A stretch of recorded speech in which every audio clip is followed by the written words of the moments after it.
ভারতের যে জাতীয় নির্বাচন যেটা হচ্ছে লোকসভা নির্বাচন, সেই নির্বাচনটা ঘিরে আমাদের সকলের মাঝেই কিন্তু বেশ কিউরিওসিটি রয়েছে এবং রাইটলি সো বিকজ এই নির্বাচনের উপরে বাংলাদেশেও একটা প্রভাব পড়বে বলে আমরা আশঙ্কা করছি যে এখানে মোদি আবার রি-ইলেক্টেড হয়ে তো আসবে। কিন্তু যদি আগের মতো পাওয়ারফুল অবস্থায় সে হয়ে আসে, সেটারও একটা প্রভাব আছে। আর যদি আগের চেয়ে একটু কম পাওয়ারফুল হয়ে আসে, সেটারও একটা প্রভাব থাকবে।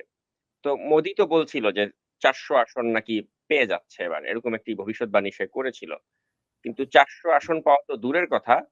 এখন পর্যন্ত সর্বশেষ যে তথ্য আছে তাতে দেখা যাচ্ছে যে ৩০০ আসন পাওয়াও কিন্তু তার জন্য কঠিন হয়ে দাঁড়িয়েছে এবং সবচেয়ে বড় কথা হচ্ছে তার শরিক যারা রয়েছে তাদের সমর্থন ছাড়া এভাবে এককভাবে সংখ্যাগরিষ্ঠতা কিন্তু তিনি এবার পেলেন না।